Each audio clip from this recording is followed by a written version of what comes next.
This is democracy. Majority rules.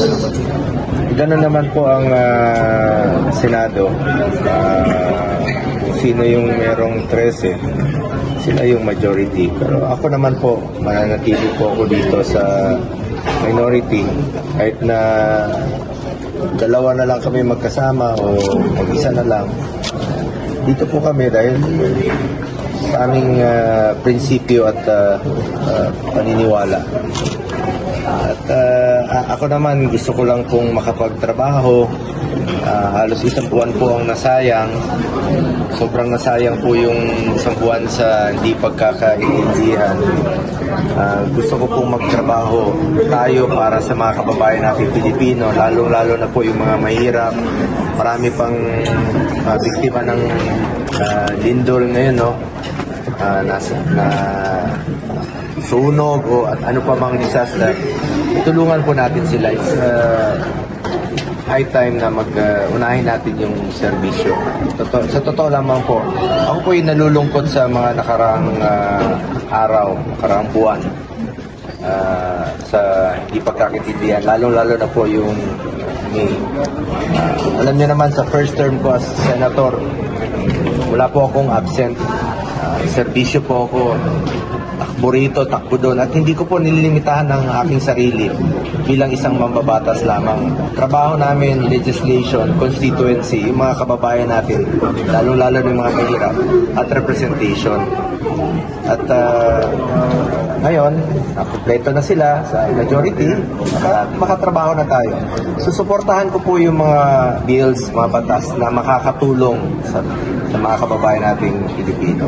Unahin natin ang interes ng bayan, unahin natin ang interes ng bawat Pilipino. Siyempre, nalungkot ako sa mga nangyari sa mga nakaraang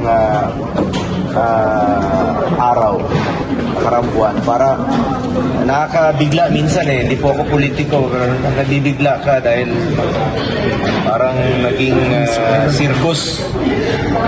Napansin nyo, parang naging circus siya na hindi nakaka-entertain yung nangyari. Naguguluhan lahat, naguguluhan yung Pilipino. Kaya pinagdadasal ko parati na makabalik na tayo sa normal nating buhay at makapagservisyo na tayo, lalong-lalo na po sa mga mahirap nating kababayan. Yun po ang dapat unahin ng bawat isa, bawat senador o bawat nasa Kongreso.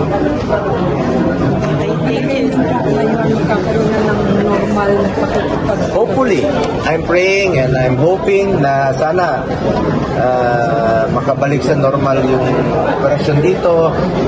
Apektado yung mga empleyado, apektado ang lahat, at apektado yung institution. Pero meron tayong batas na sinusunod. Kaya merong nag-petition si Supreme Court, may kinwestiyon po yung quorum noong June 30. Sumunod tayo sa batas. Kaya nga tayo may constitution, sumunod tayo sa batas. Ngayon, may 13 na, sumunod po tayo. Sabi ko nga, dapat lahat tayo sumunod sa batas. Dapat maging law-abiding tayo. Kaya nga tayo may batas, may constitution na dapat sundin. Alam po, nalungkot ako sa mga nangyari. Lalo-lalo na po sa mga kasama ko na nagsakripisyo. Mga kasamahan kong nagsakripisyo rin po. So, kawawa naman po sila, nakakalungkot na. Pakanan ng Pilipino. Yan po ang unahin ko parati. Paalala niyo sinasabi ko, unahin ko parati ang interes ng bayan at interes ng bawat Pilipino. More than anything else. More than politics po, dahil hindi po politiko. At ako rin po ay nagpapasalamat sa mga kasamahan ko sa minority na talaga pong nanindigan, and of course, no, salamat rin po sa kay former Senate President Alan Peter Cayetano na nanindigan rin po